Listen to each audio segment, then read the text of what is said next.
یہ ہے کہ جو 8ویں امام کی حدیث ہے بڑی عجیب حدیث ہے اور بڑی گہری حدیث ہے. ان کنت باکین فبکی علی الحسین.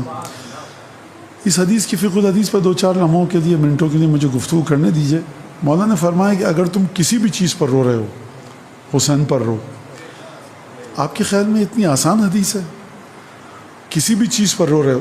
یہ شخص جو رو رہا ہے کسی اور چیز کی نیت کر کے رونے کا آغاز کر چکا ہے.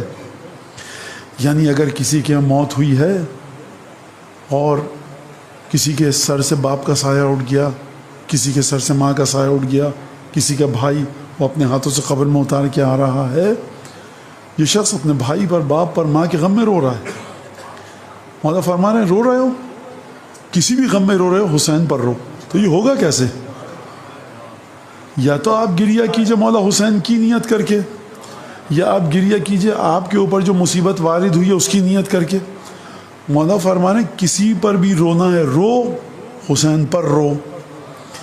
یہ حدیث سمجھ میں نہیں آ سکتی تھی اگر ایک دوسری حدیث نہ ہوتی. راوی آتا ہے چھٹے امام کے پاس اور اہل بیت کے چاہنے والوں کی گریہ اہل بیت کے غم میں ایک خاص معنی ہمیشہ سے رکھتا ہوا آیا ہے. اس نے ابن رسول اللہ کبھی کبھی ایسا ہوتا ہے کہ آپ کے جد پر, آپ کے غم پر, آپ کے مسائل پر ہمیں گریہ نہیں آ رہا ہوتا تو ہم اس کی نیت کرتے ہیں جو ہم سے جدا ہو چکا ہے رشتہ دار, اور پھر اس کے بعد دل نرم پڑتا ہے, ہماری آنکھوں سے آنسو بہتے ہیں, اس کے بعد جا کر پھر ہم آپ کے جد کی نیت کر کے بقیہ گریہ کرتے ہیں.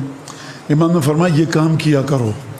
یعنی اب آپ کی سمجھ میں آیا امام آپ کی اور مجھ پر جو مصیبت وارد ہوئی ہے, اس حدیث میں 8ویں امام منع نہیں فرما رہے کہ اپنے کسی غم میں گریہ مت کرنا. فرما رہے ہیں جب بھی کسی پر گریہ کرو کوئی ایسا کام کرو کہ وہ گریہ حسین پر گریہ میں تبدیل ہو جائے.